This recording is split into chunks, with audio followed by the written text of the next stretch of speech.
Okay, picking up where we left off, we want to answer all these questions about this quadratic function, and this time it's in general form.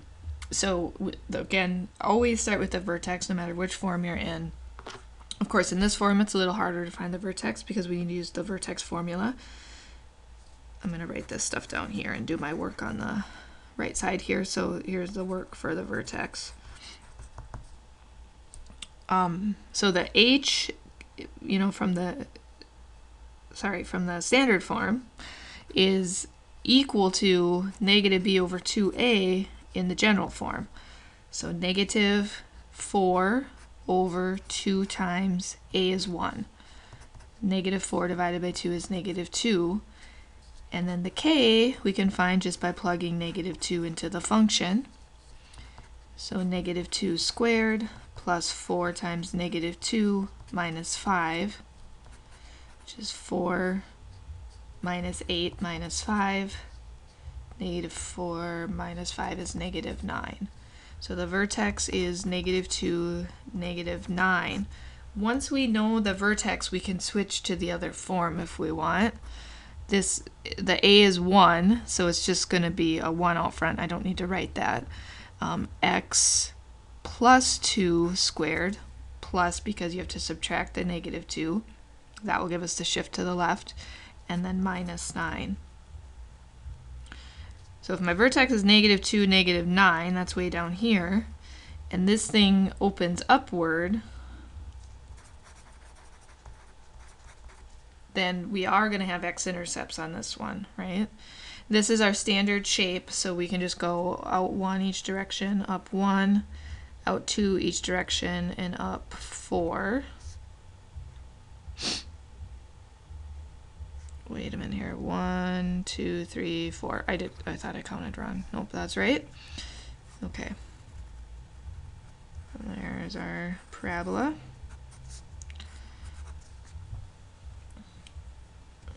And again, I didn't ask for the graph, but you should be able to graph it because it may be asked for. Domain, that's just all reals. It's always all reals. That should be the quickest question to answer. The range, we can see, once we have this graph, that's easy too. We get 9 to infinity. The min is, of course it's a min because it opens up, min of 9 at x equals negative 2. Excuse me, not 9, negative 9. Pardon me.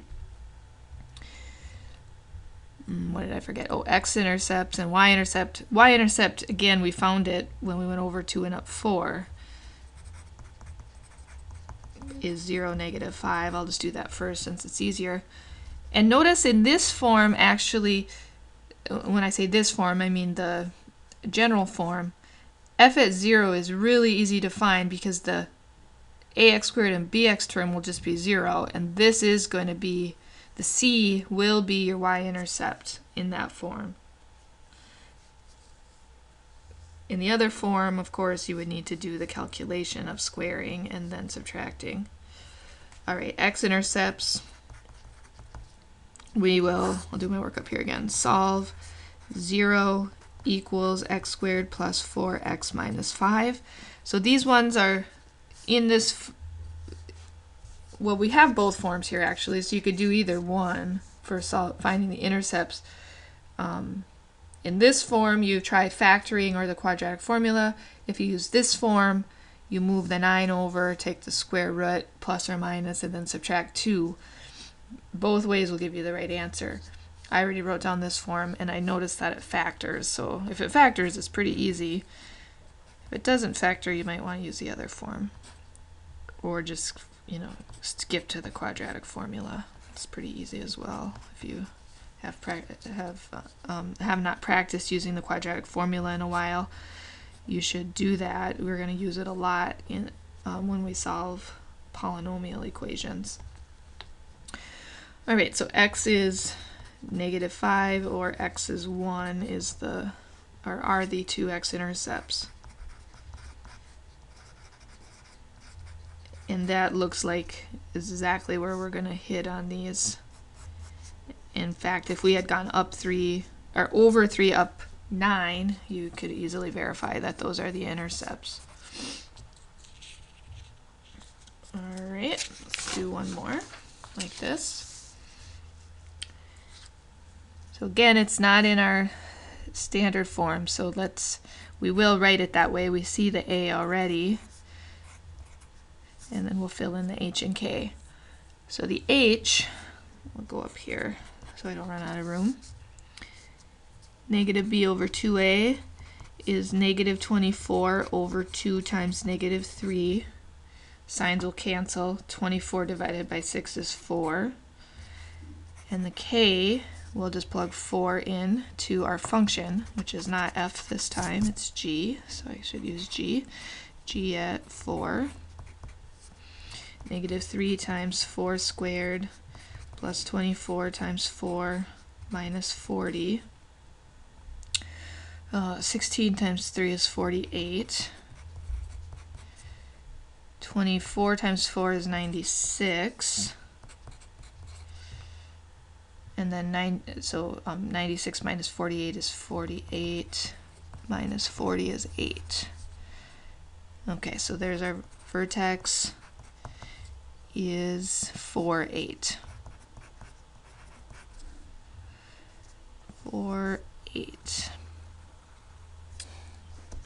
And now I could fill in this would be x minus 4 squared plus 8. This opens down, which I know because negative 3 is less than 0, right? And I can complete my graph using that stretch of 3. Go out either direction 1, and then 1 times 3 is 3. If I go out 2, I'm going to use 4. Original would be 4, but 4 times 3 is 12. So 4, 8, 10, 12 is here. And then using symmetry, I'd be here. Here's my graph. I can see I've got to find the x-intercepts this time. Domain, I'm not even going to write it down because I'm running out of room. It's going to be all reals, of course. Range would be negative infinity to 8. Using my vertex to find that. Stops at 8. It has a max this time, a max of 8 at x equals 4. And then I think all I have left are the intercepts, right? I didn't forget anything. Right, the y-intercept, let's do that first. It's easy because if you let x be 0, these terms become 0. And we just get negative 40. So this is going to cross way, way down off the graph at negative 40. Seems reasonable how quickly this is heading down. That's where it would hit. And then the x-intercepts. So you've got 0 equals negative 3x squared plus 24x minus 40. You can use that form, or you could use this and just move the 8 over, divide by negative 3, take the square root, and then add 4. I think I'll just practice the quadratic formula here with you guys since I already wrote this form down. When you use the quadratic formula, if this is a negative, if a is negative, I like to multiply both sides by -1 and get rid of that because I don't like dealing with a negative a. Because a is in the denominator of the formula, right? And so I don't want to have that in the denominator. That's an extra simplification step. So remember the quadratic formula, negative b plus or minus the square root of b squared minus 4ac all over 2a. I think we might have reviewed this once already.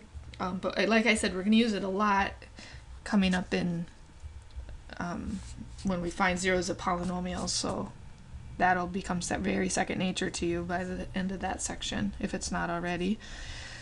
Okay, now I would normally say divide everything by 3, but 40 is not divisible by 3, so that's not going to be as nice for 40. So I'm going to leave the 3.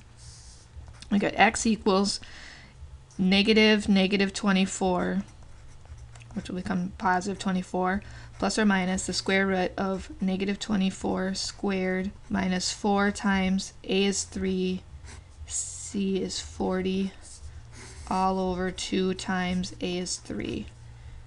Okay, so you want, and if these had fractions in them, I'd multiply through and get rid of the fractions before I started using the quadratic formula. You don't want to use fractions in the quadratic formula. It's not nice to deal with the simplification process. Alright, so we've got 24 plus or minus, I'm just going to use my calculator for this, so 24 squared minus 12 times 40 is 96, so we've got the square root of 96 over 6. 96 is divisible by 16, I think. Yep, 16. So we've got 24 plus or minus square root of 16 is 4, and then that leaves a 6 under the radical. And when you simplify here, you need to cancel out of all three terms. In other words, don't just say, oh, 6 goes into 24 4 times, and I've got 4 plus or minus 4 radical 6. No, you need to have a common factor in all three. 6 is not a factor of this radical term, so we can't cancel out 6 completely. But what we could do is factor a 2 out, and then we've got 12. I should have left more room for this problem, I'm sorry. 12 plus or minus 2 radical 6 over 3, 6, I'm sorry, getting ahead of myself, and then cancel and you get a 3. So you've got 12 plus or minus 2 radical 6 over 3. So there's our x-intercepts. Again, they're irrational numbers. And it's okay if you write this like on the test like this as plus or minus. That's understood to be two separate points then. Okay, and if you wanted to verify, you can see on your graph that this x-intercept looks like it's between 2 and 3. So 12 minus 2 radical 6 is about 7, and then divided by 3, see that looks pretty reasonable. That 2.4-ish, and my graph is I'm a little off to the left. If I was more accurate, it would look better. It's more like that. See, that seems reasonable. And then 12 plus 2 radical 6 divided by 3 between 5 and 6. That's exactly right then. So your algebra should, again, always agree with your graph if you're doing everything correctly. And if you're not, that's when you want to check your work. Okay? All right,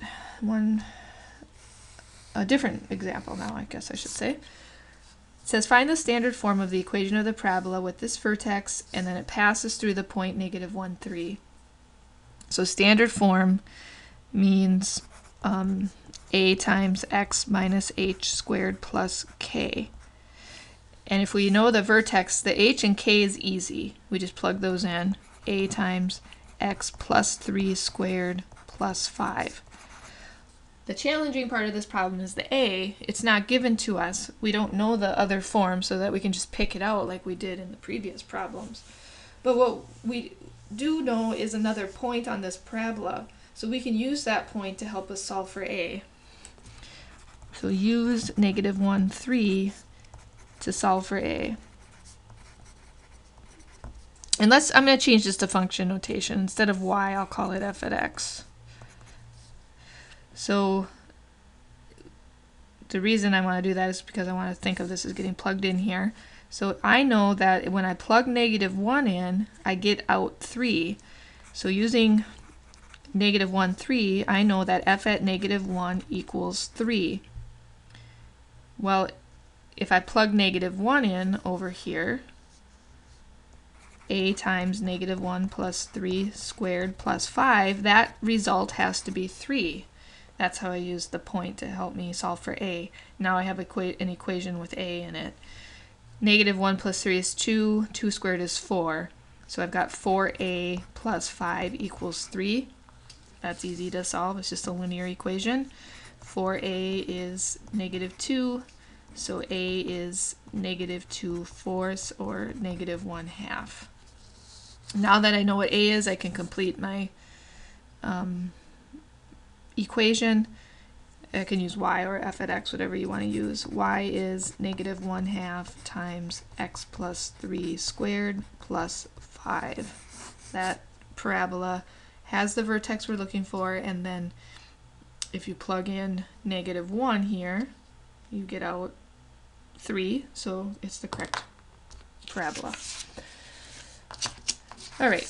On the next page, I just have a summary of everything we talked about, what we would do if we have this form versus this form. Mainly, it's just how you find the vertex is different, and from there, you use that vertex to get the rest, so you can, complete the rest of this in the same manner. You can read through that on your own.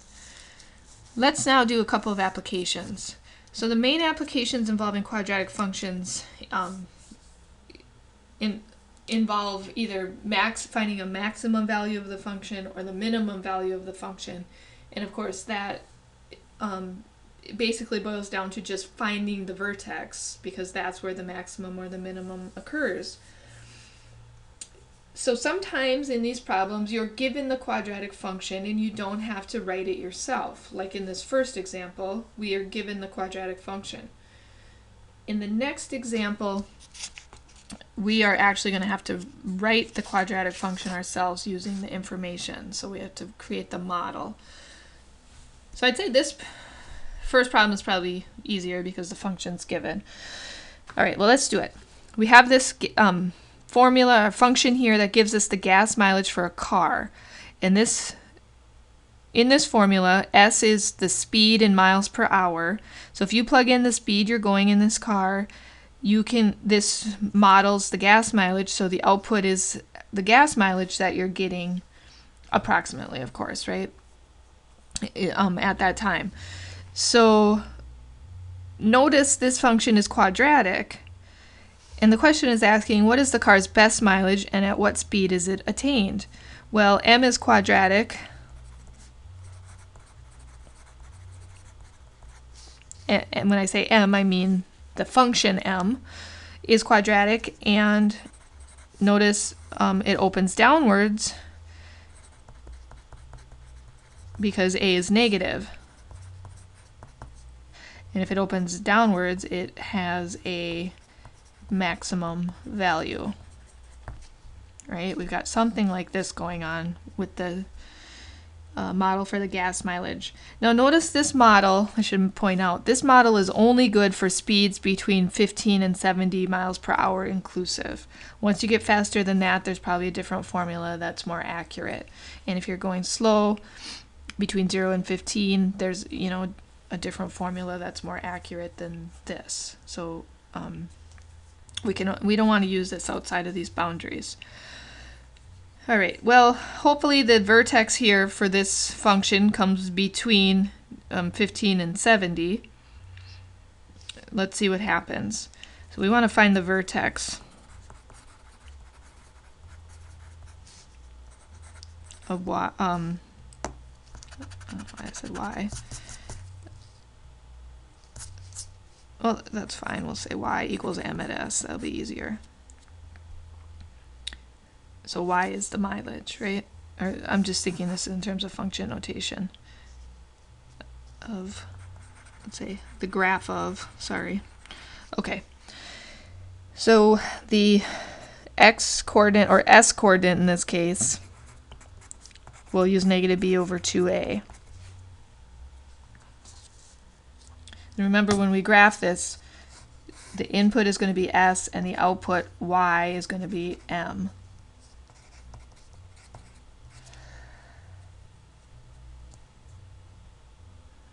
All right, -b is -3 over 2 times -1/28. So -3 over -1/14, and of course the negatives just cancel. Let's cancel them now. So 3 times the reciprocal of 1/14 is 14 over 1. You don't have to write the over 1. We just get 42. So the speed is 42 miles per hour. But that's not the gas mileage yet. That's the S. That was our input, right? Input was S, output is M. So M at S, or M at 42 is negative 1/28 times 42 squared plus 3 times 42 minus 31. Oh, I should have pointed out 42 is between 15 and 70, so this is a good thing. If that were outside of this range, we would have to look, basically, you know, say this is 15 and this is 70. If the vertex was over here, we'd have to look at this being our max at the end point. But of course it's not, it's at 42, so we're good. It's gonna, you know, something like this, and that'll be the max. All right, 42 squared.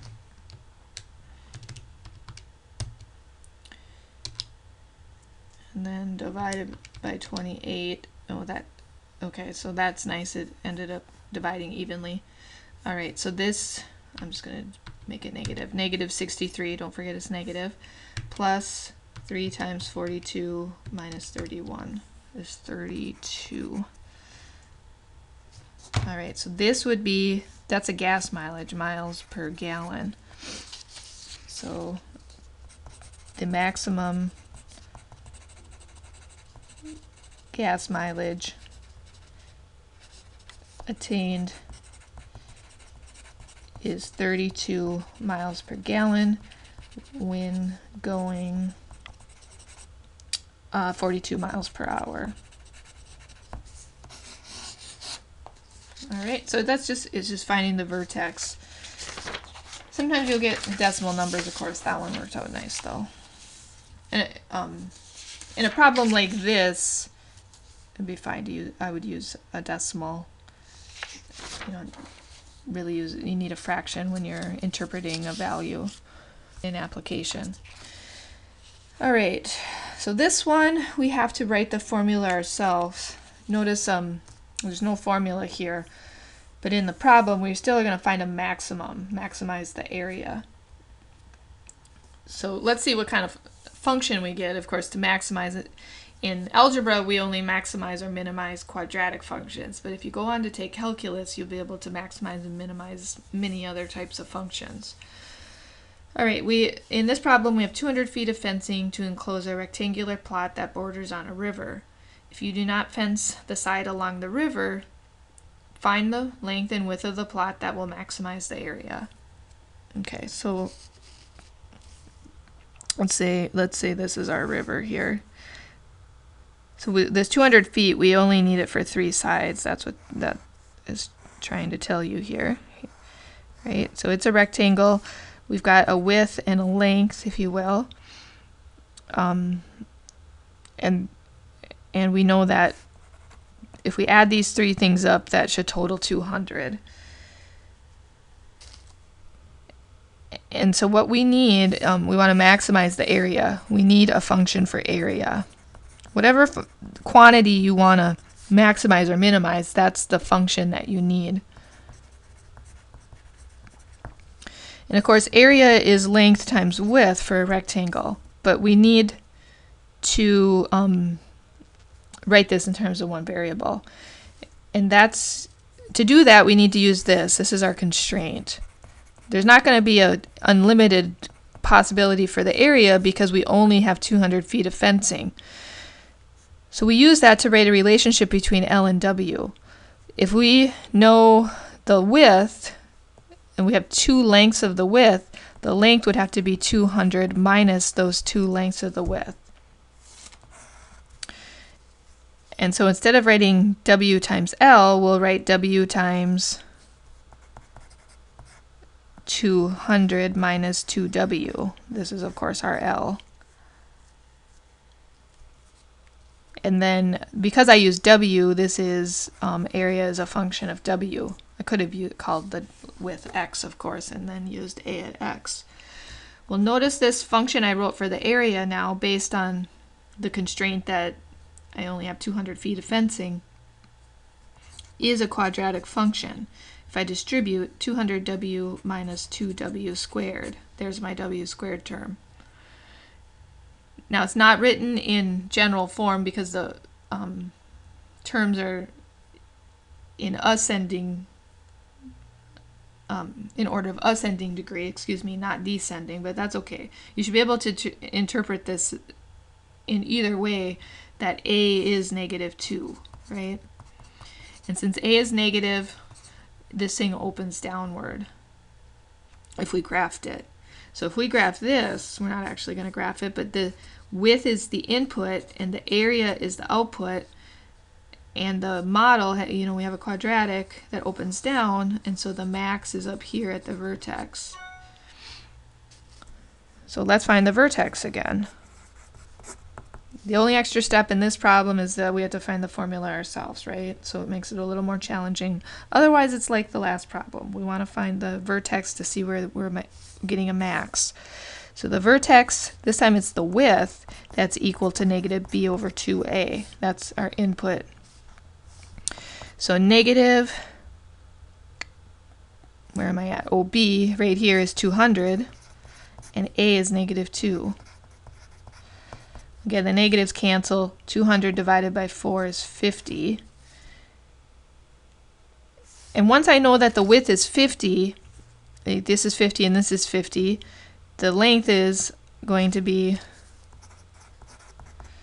200 minus 2 times 50, or 100.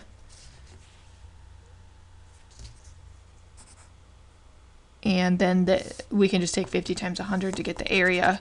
You can also plug it in the formula and you'll still get the same area, but if you have the length and width, you can just multiply them. That's easier.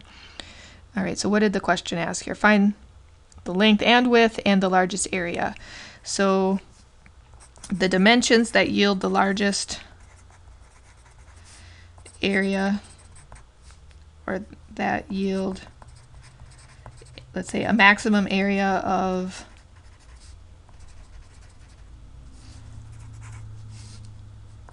area is 50 times 100, which is 5,000. 5,000, that was square feet.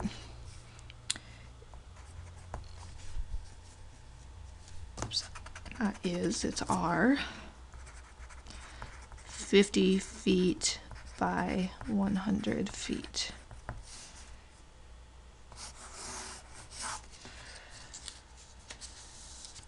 Okay. I'm going to take another break here, and then we'll deal with the circles. I put this in this section just because it involves completing the square, and we had just reviewed that here, so it seemed like a good place to do this. But I'll talk more about it in the next video.